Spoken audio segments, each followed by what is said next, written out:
May's fingers were still twitching when Caleb Mercer found her.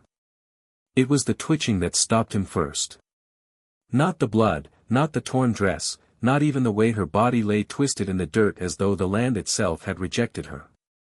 It was that small, stubborn movement, those fingers curling and uncurling against the baked earth, that told him she was not gone yet.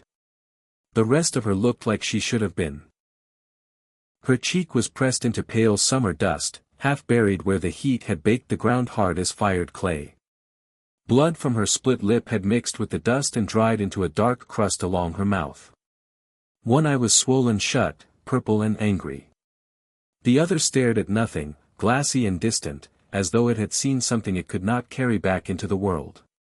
Her dress, once blue, now dulled by dirt, was torn clean at the shoulder. The skin beneath was scraped raw, red and swollen, a jagged cut running through it, packed with grit.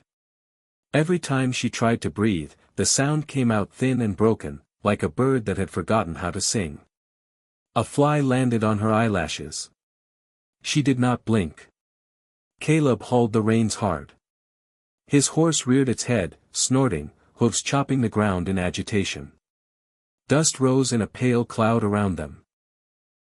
Caleb swung down fast, boots hitting dirt with a heavy thud that echoed louder than it should have in the open land. He was 48 years old, sunburned and broad-shouldered, with hands that looked like they had been carved out of oak. His face was lined by weather and years, the kind that did not waste emotion or words. But when he saw her, really saw her, something tightened in his jaw. He crouched beside her and watched her chest. It moved. Barely. He reached out and pressed 2 fingers to her throat, feeling for a pulse. There it was. Weak. Racing. Like it was trying to run away from her body. Caleb exhaled slowly. She couldn't have been more than 21. Her hair was dark and stuck to her face with sweat. A bruise bloomed deep and unmistakable along her neck, the shape of a hand burned into her skin. Caleb's eyes narrowed. He didn't know her. But he knew that bruise. Carefully, he slid his hand beneath her head and lifted just enough to keep her face from grinding further into the dust. Her lashes fluttered. A sound escaped her throat, not quite a word, not quite a sob. Caleb's voice came low and steady. Hey. Stay with me. You hear me? Her one open eye rolled toward him, unfocused. Her lips moved. Nothing came out. Caleb reached into his saddlebag and pulled free a small tin flask. Whiskey, the cheap kind ranchers used for more than drinking. He followed it with a strip of clean cloth, a needle, and a short length of thread. He'd stitched up calves, dogs, and even a man once. When there was no doctor and no time, you used what you had. He leaned closer, checking her shoulder. The cut was ugly, jagged, deep, filled with dirt. If he left it, infection would take her slow and mean. If he cleaned it, it would hurt like fire. He tipped the whiskey over the wound. May's body jolted as if struck by lightning. Her eyes flew open, wild with panic, and her voice burst out raw and cracked. Good God, don't do that. She tried to pull away, but her arms barely moved. Her fingers clawed at the dirt, desperate, as if the ground itself could save her. Caleb caught her wrist, gentle, but firm, and held it still. It'll hurt, he said. But it'll keep you alive. She stared at him, terror and confusion fighting behind her eyes, as though she couldn't decide if he was a rescuer or just another nightmare. He poured again, slower this time, letting the whiskey wash the grit from the wound.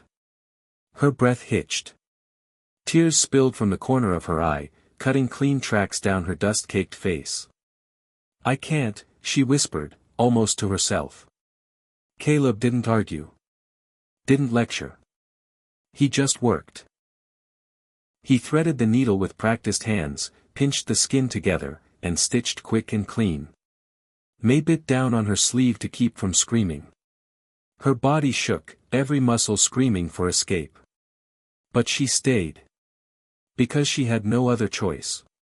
When Caleb tied off the last stitch, he wrapped the cloth around her shoulder and secured it tight. He uncorked his canteen and dribbled water against her lips. She swallowed once.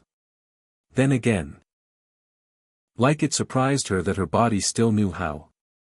Her eyes cleared slightly. Fear sharpened into something else. Distrust. "You got a name?" Caleb asked.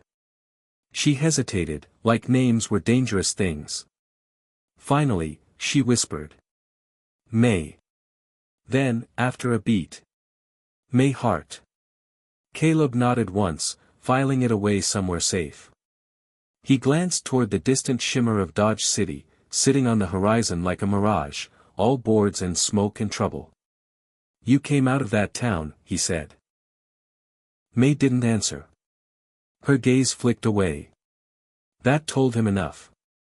Caleb slid one arm beneath her knees and the other behind her back. She tensed hard, like touch itself had become a warning. But his grip stayed steady, careful, never taking more than he had to. He carried her to his horse and eased her into the saddle. She winced, a sound trapped between pain and pride. Caleb mounted behind her so she wouldn't fall, one hand resting lightly at her waist, not gripping, just holding her in place. The land rolled beneath them. Dry grass. Bleached earth.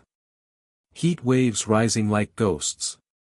May sagged against him as the miles passed, strength leaking out in shallow breaths. Caleb kept his eyes moving. Left. Right. Back trail. Front. That kind of bruise didn't happen alone. And a girl didn't end up bleeding in the dirt outside Dodge City unless someone wanted her silent. She stirred. Her voice barely carried. "They're coming." Caleb leaned closer. "Who's coming?" She swallowed. The name tasted bitter. Crow. Caleb's hand tightened on the reins. Deputy Silas Crow. A man with a badge. A smile that never warmed his eyes. The kind of reputation people pretended not to notice. In Dodge City, some men were feared because they were violent.